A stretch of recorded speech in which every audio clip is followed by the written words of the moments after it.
guys, welcome back to my shop. Today I'm over here at the lathe and we're going to go ahead and make some bottle stoppers. I bought the bottle stopper kit from Penn State Industries, as well as I got some blanks. These are acrylic blanks. I like using acrylic for this type of product around food or moisture. The wood won't rot as you clean it in the sink. If you dry it thoroughly, you should be good, but I'm giving these as gifts, so I kind of want them to last. So they're pretty straightforward. Let's head over to the lathe and get this set up and start working on this project. I'm going to go ahead and drill a hole here. This will do a couple things. It'll allow me to tap the blank so I can get it onto the mandrel that I bought for this piece, as well as put the final metal part of the bottle stop onto the blank.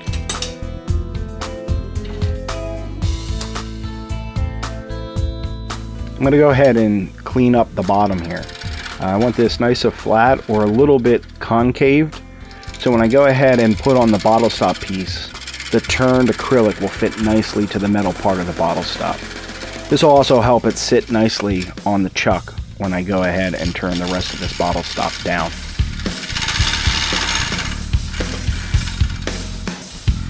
I'm using this round carbide tool, and I'm getting a lot of chatter and chip out here on the bottom side. Ooh, that's not good. I really need to go ahead and switch to a different tool.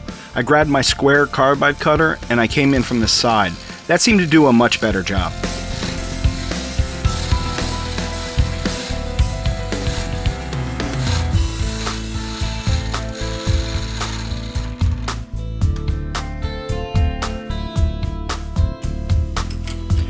I went ahead and ordered this bottle stop right from Penn State Industries. You can get the tap anywhere, you just need to know the size. I bought it from them just because it was easier. I could get it in with the rest of my parts.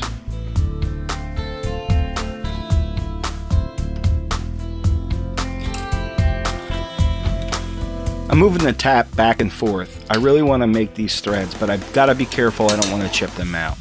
So I'm taking my time here. I'm going ahead and I'm using this T-handle to get it further down. Now that the tap's established in the hole, I don't have to worry about the tailstock guiding it. But I'm going to go all the way to the bottom and then pull it out. I'm going to go ahead and put the mandrel in. This is the mandrel I got from Penn State Industries.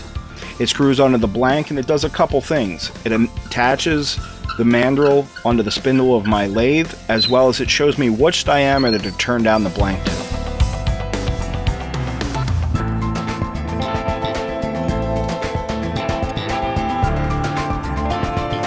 I'm going to go ahead and take my round carbide cutter, and I'm going to take my time here.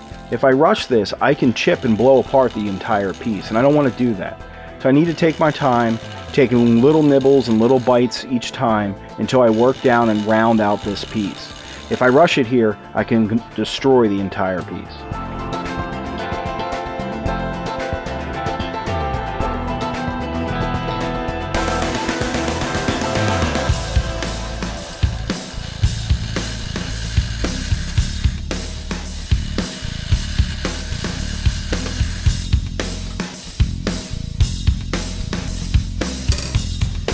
Now that it's round, I can increase the speed of the lathe. This material cuts better at a higher speed, but when it's square, I can't really go that fast because I'll just shatter it to pieces. But now that it's round, I can go in and start the shaping at a higher speed. You can see here I'm starting to get more ribbons coming off the material and less just chips, and that's where that speed comes in and helps out.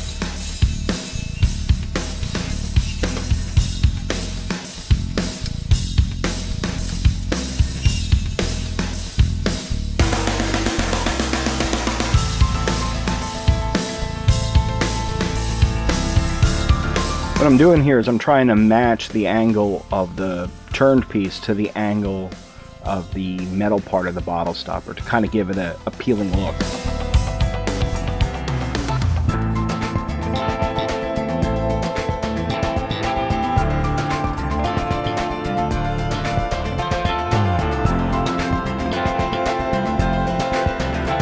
Now that the sides are done, I can go ahead and clean up the top.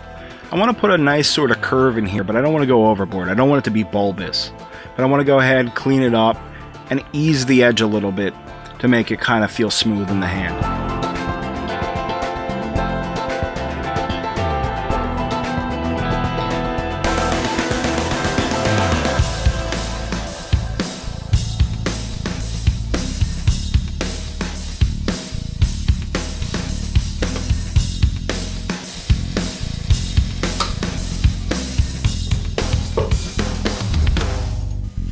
And there it is, all turned down. It's time to go ahead and move on to the sanding. I wet sand everything. I start from 100 grit and I work my way up to 15,000 grit. I use this emery cloth here. I do 100, 200, 350, 400, and 600 grits. After each grit, I go ahead and I clean so I don't contaminate the next grit. When I'm done with the emery cloth, I move to my sanding pads. That's 1,000 through 15,000 grit. Every pad I go, I clean it, and each time it gets more and more shiny until I'm done with my finished look. It's hard to believe that shine came from nothing but sanding. Okay guys, there you have it. Basically unscrewed it off the chuck, screwed on the piece from Penn State Industries, that is the wine stopper part. I kept the angle. You can see in the upcoming pictures of the bottle stopper, just kind of kept it as like sort of a triangle with a rounded top. I really like the simplicity of that design. Though you can go ahead and make others. I'm going to probably make different ones. But really for the first attempts, I made this design and I've been really happy with it. This one's for my wife. The blank is her favorite blank. I made her a pen out of it. She really likes it, so while she's writing, she can now be drinking, I guess. But came out really good and I really like it, so thanks for coming to the shop. See you next time.